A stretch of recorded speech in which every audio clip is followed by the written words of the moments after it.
Welcome again, and hello everyone, including those who are joining us via webcast. My name is Monde Muyangwa, and I'm the director of the Wilson Center's Africa program, and it is my honor to welcome you all to the closing ceremony for the third Brown Capital Management high-level meeting for African sovereign wealth funds, with the theme Strengthening the Role of African Sovereign Wealth Funds in the International Financial System, the interplay between policy, governance, and sustainability. To provide closing remarks on behalf of the Wilson Center leadership, I would now like to introduce Dr. Robert Litvak, the Senior Vice President and Director of International Security Studies at the Wilson Center. Dr. Litvak has been at the Wilson Center for 40 years. True definition of someone who brings leadership and institutional memory, and someone who is a great support to the team that works at the Wilson Center every day to fulfill the mission that was given to us by Congress. And for me personally, a big supporter of me and the Africa program since I came here 8 years ago, and I thank you for that support. Dr. Litvak served on the National Security Council staff as Director for Non-Proliferation in the first Clinton administration. He was an adjunct professor in the Security Studies program at Georgetown University School of Foreign Service, and he has held visiting fellowships at Harvard University's Center for International Affairs, the International Institute for Strategic Studies, the Russian Academy of Sciences, and Oxford University. Dr. Litvak, over to you.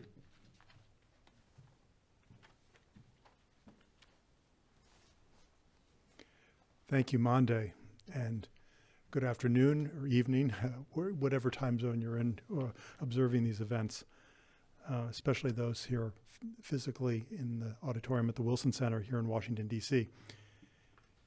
Thank you, Monde, for the kind introduction. On behalf of the Wilson Center leadership, I'd like to thank you all for attending the closing ceremony of the Brown Capital Management Africa Forum high-level meeting on strengthening the role of African sovereign wealth funds in the international financial system, subtitled Interplay Between Policy, Governance, and Sustainability. Thank you also to everyone tuning in virtually. First, I'd like to extend my gratitude to the team at Brown Capital Management for making this meeting possible. Brown Capital Management's generous support over the last 7 years has provided a best-in-class platform for solution-oriented dialogue on trade, investment, and development issues in Africa, and this event was a perfect example of that standard. Next, I would like to thank the Wilson Center's Africa program staff and interns under the leadership of Dr. Monde Muyangwa for all of their hard work while planning and executing this event. The success of this meeting is thanks to Monde, to your unwavering dedication over the past several months, and I'm grateful to Monde and all of our colleagues for what you've accomplished in this meeting. Of course, I'd also like to thank all of the participants and attendees who contributed to this meeting. All of you have made valuable contributions that have fostered a lively and productive dialogue about the present landscape and future opportunities for sovereign wealth funds in Africa. Finally, I think they would say on Capitol Hill, 2 or 3 minutes of personal privilege. I want to add a note about Monde Muyangwa. This is her last major conference as the director of the Africa program before she starts a very critical role as assistant administrator in the Africa office of the U.S. Agency for International Development. I've had the privilege of working with Monde since she came to the Wilson Center to head our Africa program in 2014. Most of you wouldn't be aware of this, but her personal story, we have many stories of overcoming adversity. I mean, the story of Eddie Brown as a self-made man, creating Brown Capital is just an incredible story. And in America, we have these kinds of stories. Monde was born in Zambia. She was one of 12 children in her family. Monde was a strong student destined for big things. She was awarded a Rhodes Scholarship at Oxford University, where she received her doctorate in international relations. The likelihood of that life trajectory is lottery odds, all right? Monde is an American by choice. I jokingly refer to her as Zambia's best export to America. Mande has created a thriving Africa program at the Wilson Center. Through her program's activities, she brought Africa to Washington. This high-level meeting is a superb example of that, dealing with high policy issues of finance, sovereign wealth funds, and sustainable development. But she also worked from the region, from the bottom up, as well as the top down. Of high policy, she also addressed local issues. She expanded our Southern Voices Network for Peace Building that awarded fellowships to young specialists from academia and non-governmental organizations from across the continent to share their regional perspectives and gain familiarity with U.S. policy community on Africa issues. Mande's been a wonderful mentor to this group of young African professionals coming to Washington for training. It's really to her credit. And at Wilson, Mande has distinguished herself both as a thought leader on Africa policy and as she's a superb administrator. And I was her supervisor. I say that loosely. I mean, you don't supervise Mande. You create an environment where she can do her thing. And we all know what that is. It's just phenomenal. It's just incredible. But as administrator, I as her supervisor, and I put that in quotation marks, I laughed when she recounted a conference that she attended in North Africa, believing the hotel restaurant was too expensive and that eating there would not be in alignment with good stewardship of public resources. She went out and ate street food for dinner. Not many of us would do that in a foreign country. It's amazing. That anecdote is so revealing of who she is and how she conducts herself in the world. Mande is not only an exemplary colleague, she's an exemplary human being. And let's all pay tribute to Mande for the work she's done. This is her valedictory meeting at Wilson. And with that, having done something that I know very few that would embarrass Mande, which is people saying, using superlative adjectives for her, which are all due to her, I will turn it back to the very modest Mande Mwangwa to take over the proceedings.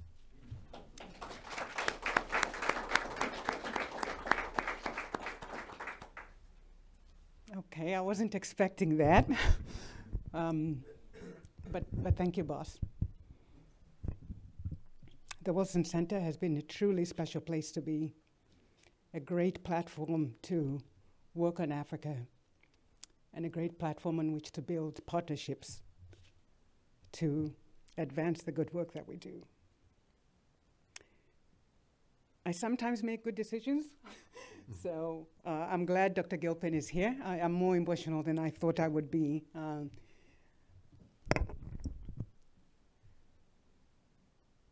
I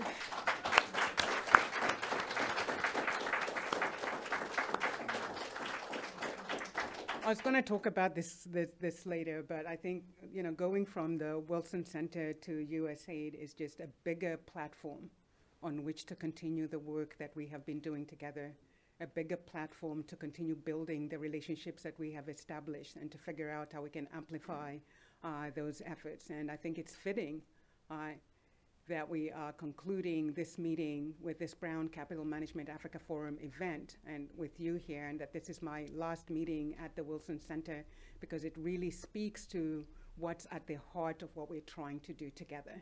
And just the opportunity to be able to work with you, the opportunity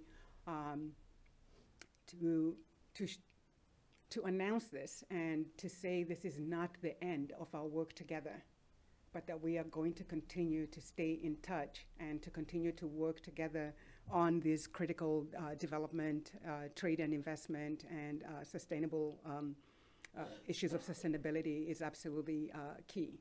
So I am looking forward to working with all of you. This is not goodbye, but the Wilson Center truly has been a special, special place. This is an incredible institution that does amazing work, and to have had the opportunity to work on Africa on this platform provided by the Wilson Center just absolutely means the world to me.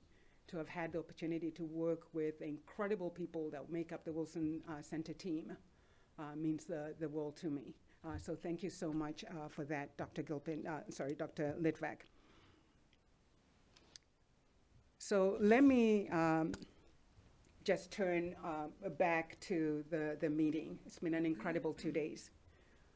16 African countries plus Panama, senior officials, CEOs of sovereign wealth funds, a deputy minister, representatives from academia, the private sector, multilateral financial and development institutions represented at a very senior level, including Pan-African organizations. The support of the African Diplomatic Corps. I see the ambassador from the AU here with a deputy as well. She was here at the opening. She is here at the conclusion, which shows Africa working together. And while all Africans couldn't be here, the presence of the AU representative here, the AU ambassador, speaks volumes to how important this agenda is to the continent. So we thank you all for being here. Colleagues from the US government, your presence here is critically important, engaging with our African colleagues to figure out how we can work together to amplify, to figure out how we can work together, put US-Africa relations on a trajectory that really fast-tracks the development aspects of it, collaborate, strengthen our partnerships in that space. So thank you to all of you for coming. More importantly, I appreciate the candor with which you have engaged, speaking to the challenges, but critically talking about how do we move forward. And we want to share some of the how we move forward part of our deliberations over the last 2 days with you, because that is important. That is going to be fuel for where we take this agenda. So as Dr. Gilpin said, it doesn't end at a talk shop, we now become the do shop. And so with that, let me turn it over to my co-moderator, Dr. Raymond Gilpin, to share some of the key outcomes from your 2 days of deliberations. Dr. Gilpin, over to you. Thank you so much, Dr. Muyangwa, and thanks to everyone for contributing so generously and frankly. Also, welcome to everyone joining us remotely here in the United States and across the world. We have spent the last couple of days meeting under the auspices of the Brown Capital Management Africa Forum, focusing on strengthening the role of sovereign wealth funds in the international financial system and looking particularly at the interplay that involves policy, governance, and sustainability. We recognize that Africa's sovereign wealth funds are government-owned investment vehicles that serve a variety of functions, including stabilizing economies, promoting development, and transferring savings to future generations. At this meeting, which is the third in this series, we try to do 4 things. Reflect on the impact of recent exogenous shocks on African economies and the role that sovereign wealth funds could play. We also wanted to deliberate on the specific roles, both in terms of macro stability and sustainable development.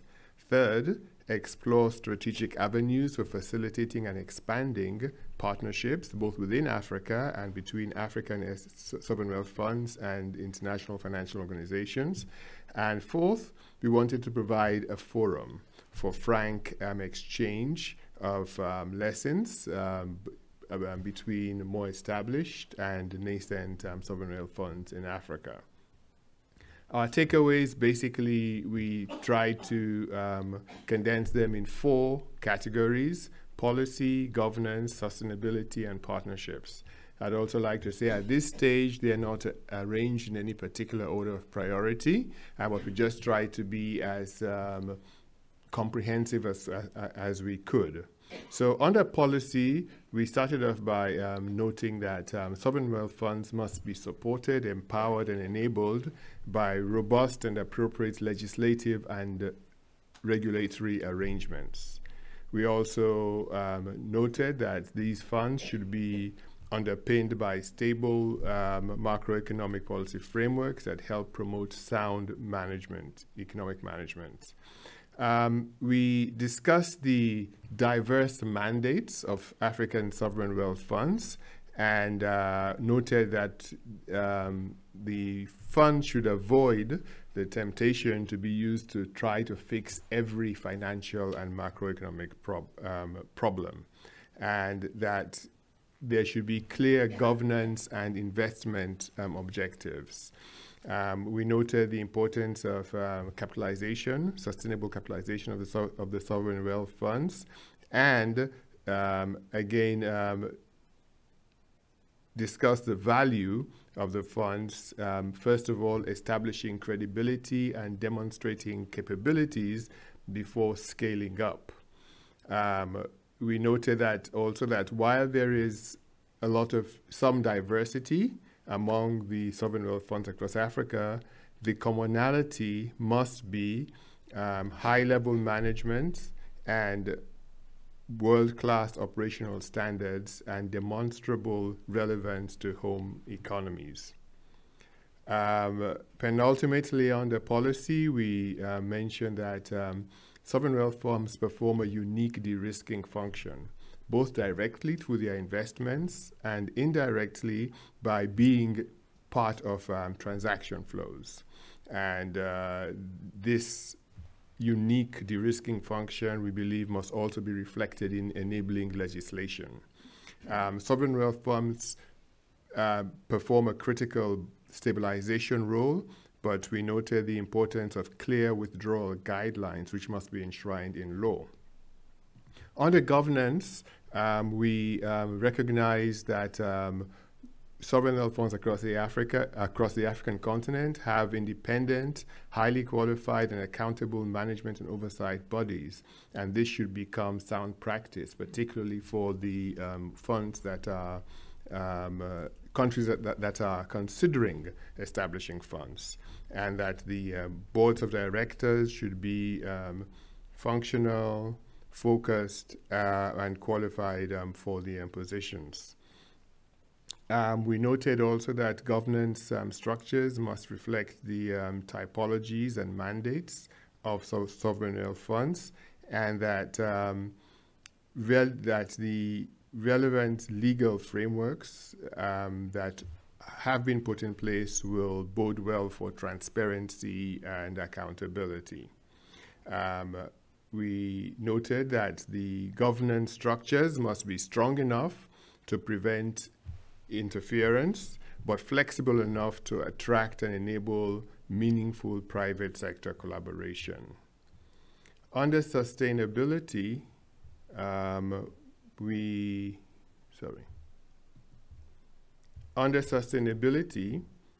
we noted four things. First of all, that sovereign wealth funds must pioneer efforts to establish and leverage the Santiago principles in the African context, and we also recognize the importance of the International Forum in providing an enabling environment in this context. Secondly, that sovereign wealth funds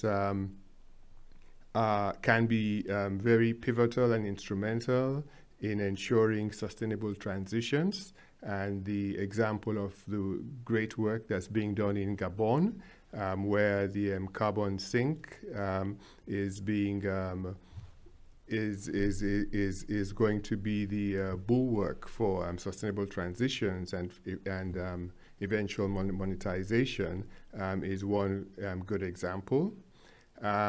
We also noted that sovereign wealth funds must prioritize not just financial sustainability, but also capital preservation. And fourthly, that while ESGs are very important, that we must avoid both greenwashing and green wishing in the African context. On partnerships, we acknowledge that it's vital that there's a lot of institutional sharing, particularly between more established sovereign wealth funds and the nascent ones, and that intra-African partnerships could de-risk and scale up regional investment projects. There are opportunities for sovereign wealth funds to crowd in investors, both regionally and nationally, through these strategic partnerships. We noted that multilateral institutions and international financial institutions also could provide partnerships that bode well for both technology and skills transfers, and that African sovereign wealth funds can go fast alone or go much further together. We noted that the one SDG, SDG 17 on partnerships, that's usually doesn't usually receive as much attention as it could be furthered a lot through sovereign wealth fund partnerships. Sovereign wealth funds also can provide a balance between private investment and patient capital across the continent, and partnerships provide a good vehicle to do this. There were a number of cross-cutting comments, and I'll just highlight one or two. The first is that perceptions matter, and that there's an urgent need to close the gap between perceptions and reality as it pertains to sovereign wealth funds across the African continent. Secondly, that sovereign wealth funds must work on trust building, which some described as the elephant in the room, which would address factors that inhibit not just predictability, but also the sorts of regional partnerships that would be very helpful across Africa. And then two more things under the cross-cutting comments. One is that sovereign wealth funds must also work on expanding the talent pool by investing in people. And then fourthly, that as they work on building relationships and trust, forums like this, the Brown Capital Management Africa Forum, provides a unique opportunity to do so. We agreed that these meetings will not be talk shops, but that we will be able to identify concrete things that we would agree to do together. And we have kind of curated four. The first is that we need to take steps to build trust among sovereign wealth funds, not just within Africa's financial sector, but also with the international financial sector. And this is not just an issue of addressing a policy here or government or governance there, but working together on joint endeavors. And we noted the work that Nigeria Sovereign Wealth Fund is doing in leading the way in this regard. Secondly, we thought that it would be great to identify 3 or 4 low-hanging fruits, near-term opportunities to demonstrate productive partnerships among Africa's sovereign wealth funds. And we also noted that ASIF, the African Sovereign Wealth Fund initiative, provides an excellent avenue to do this. Fourth, we thought that it would be great to establish a work plan that would articulate tangible things that could be done between this forum and the next forum in 2024, so that it will not just be a conversation from one forum to the next, but in between forums, there will be tangible things that sovereign wealth funds would agree to accomplish together. And then fourth, we identify the need to collate and circulate a resource folder that will include all of our contacts, viable partnerships, and technical opportunities for sovereign wealth funds across the African continent. This is a living document which we would update as we go along, and we would be displaying this as a PowerPoint presentation this evening. So as you if you have time going by and you think of something, please send it to us and we would include this there. I would also let me take a leaf out of Professor Litvak's folder and exercise my 3 minutes, 3 additional minutes, and just to lend my voice to his and all of ours in congratulating Sister Monday on her new position. I have worked with her for over 20 years and seen her operate not just in think tanks, but also in explaining and promoting foreign policy in very difficult places, not just with sovereign wealth funds, but in the security sector, with politics and democratization. We have seen, I do recall that even there was once when there was a forum, a high-level forum on peace and security, and then right in the middle of that forum, there was a security emergency in part of Africa. And on a dime, Monday converted that forum into a peace intervention forum that actually stopped chaos and mayhem in an African country. That particular challenge would have become more protracted and complicated if she hadn't had the foresight to bring all the leaders together and to make a difference in that specific way. The example of her eating street food, that is just Monday, but I've also seen her share her room where delegates have not had a room to stay or where a hotel has been overbooked. And so she's not just a terrific professional, she's a wonderful person, definitely a loss for the Wilson Center, but a gain for the African continent, because we have no doubt that USAID is not going to be the same, and that we are going to see engagements that are substantive and that make a meaningful impact in the lives of each and every African continent. So on behalf of all of us and myself, I'd just like once again to congratulate you and assure you that you are not going alone. We are all going with you, and we will make sure that we make a difference together. So thank you so much. Thank you.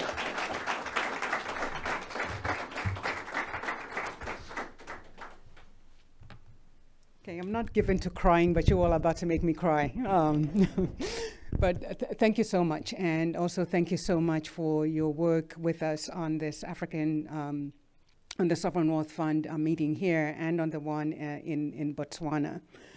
I would like to offer Brown Capital, since we opened this can of worms, so let me just offer Brown Capital leadership an opportunity to just maybe say 2 or 3 minutes of remarks, whether it's Mr. Brown or Keith. Keith, you have been designated as the person. Do you mind joining us up here just for 2 to 3 minutes of remarks?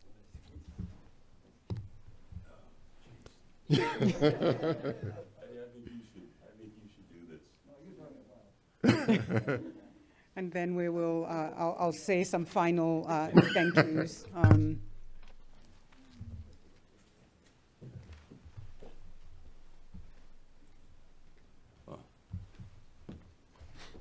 I did not think I would be doing this, so I did not prepare any formal remarks. But again, I would just like to reiterate that this has been an incredible 2 days. And I would like to also extend our appreciation and thanks to the Wilson Center for partnering with us in bringing the Africa Forum to you. And I too would just like to take a moment to thank Monday. When I first met Monday here at the Wilson Center, I saw this person in charge. I saw this person with an agenda. Saw this person who was brilliant, kind, and gentle. And in fact, when I first introduced her, I said quickly that I'm kind of a numbers guy. I said, I can't call Monday MM right? Or M plus M, because that's additive. I can't call her M times M because that's not enough. I call her M squared, exponential, because everything that she does is exponential. It's the best. She gives her best at all times. And it's just been a pleasure for us to work with her. Let me be more specific. It's been a pleasure for us to take orders from her.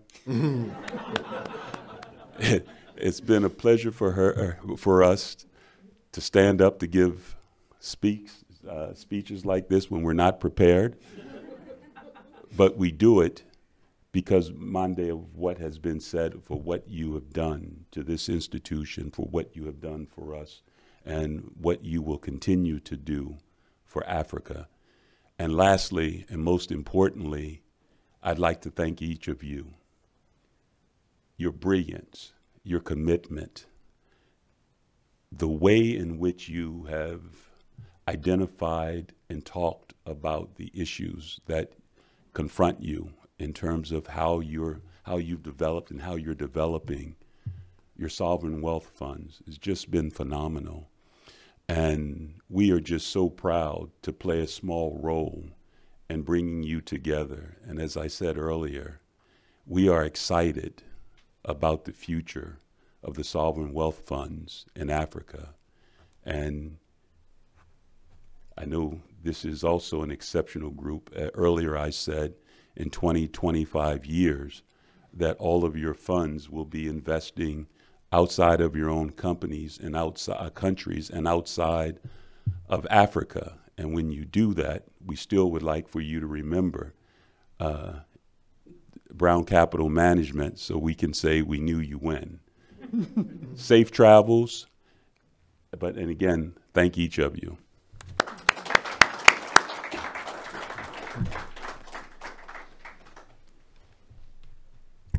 Thank you, Dr. Gilpin and Mr. Lee. Thank you so much. I really appreciate your words. All that remains for me is to say some final thank yous to all of you. First and foremost, I want to start with all of you, the delegates, the speakers, the resource persons. We reached out and you accepted the invitation. We reached out to you because you are on the cutting edge of what sovereign wealth funds are doing. We reached out to you because you are the people who are driving this agenda. And the fact that you accepted our invitation and came here for 2 days, took that time out of your busy schedule to just come and be here with us for 2 days to really think through how we can work together to advance this agenda means the world to us. So thank you to each and every single one of you for making the time to join us here in Washington. We take great pride in centering the work that we do in African realities, African priorities, and how Africans want to drive their agenda forward, and then figure out how we can work with them in those 3 areas.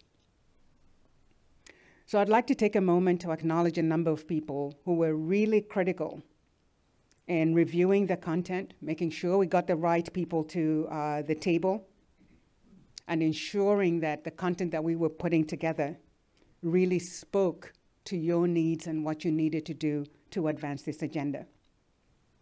I've already mentioned some of these people, but I'll repeat it here again. One was Uche and Titi out in Nigeria.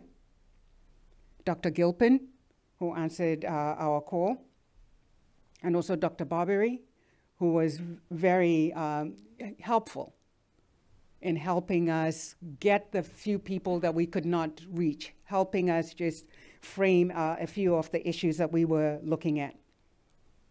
I'd especially like to thank Gilbert Nachani from Rwanda. He was always a phone call away. No matter whether he was traveling, no matter what he was doing, if I said, Gilbert, I need you to look at this and just let me know, are we looking at this right? Did we miss anything? Within 24 hours, Gilbert would have a response. So thank you to you, my brother. Really appreciate that. Let me also thank the African Diplomatic Corps, again represented here by Ambassador Suka Mafudze. The African Diplomatic Corps supported this initiative going back as far as 2016 when we first started, and it's good to see that support continue. And we are hopeful that this is going to continue into the future. We know this is an important initiative. Your presence here speaks volumes about the African Diplomatic Corps and the support for this. So please pass our gratitude on to the Diplomatic Corps.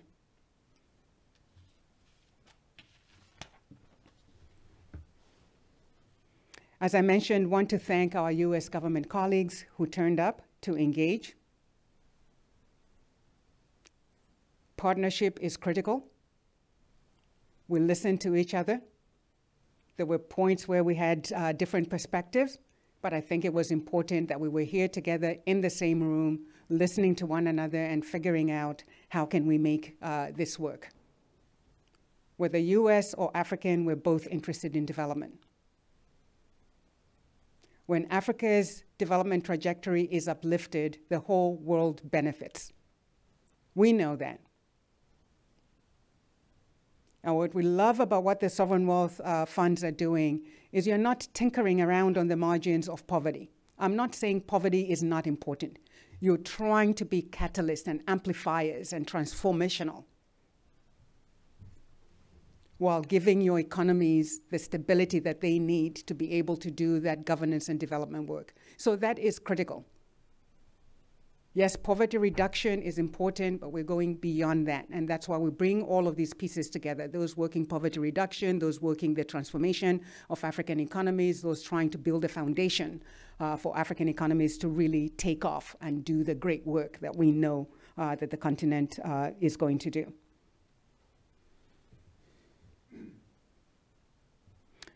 I do want to thank the number of academics who came here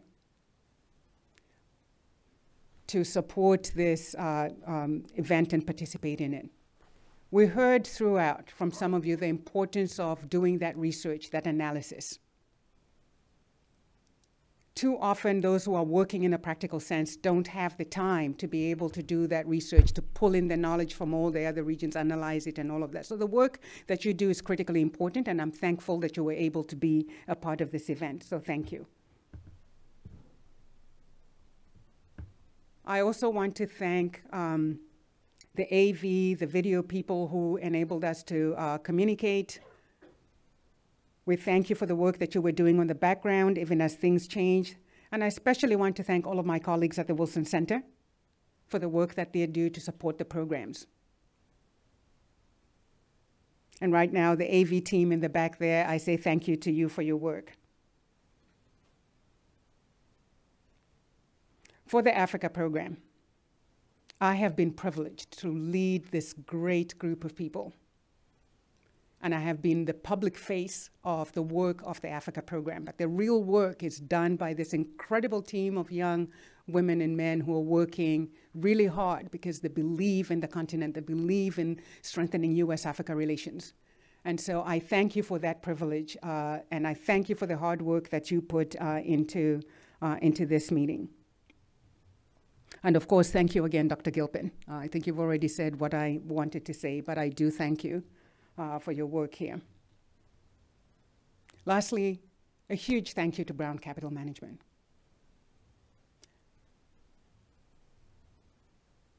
When I look back to where we were in 2015, almost zero focus on African economies, Africa trade and investment, and just strengthening US-Africa relations. Your support has enabled us to really engage with that agenda, to really dig deep and figure out how can we work with African partners on the ground to advance trade, investment, and sustainable development. We could not have done this without you. And in many ways, I'm so grateful that this is that I'm ending my time at the Wilson Center with a Brown Capital Management Africa Forum event. too often, we talked about this, there's a tendency to focus on Africa's challenges. And I think Keith has talked about this, Mr. Brown has talked about this, Ambassador Green talked about it early on. But this platform has allowed us. We're not going to shy away from the challenges. We know they're there. But Africa is so much more than just challenges. When you miss the transformation that's going on the continent, you do yourselves and our international partners a disservice. You do Africa a huge disservice. And so what this platform has allowed us to do, I just cannot thank you enough for that. So thank you so much. I'm looking forward to the Wilson Center Brown Capital Management Africa Forum relationship continuing, and I am looking forward to both the Wilson Center and in my new capacity over at USA to continuing to work with you all. But above all, thank you to each and every single one of you for the work that you do. Your belief in the continent rubs off on the rest of us. Brown Capital's belief in the continent allows us to engage with your belief, and that amplifying factor will allow us to achieve great things. So thank you so much. And with that, I'll bring this to a close.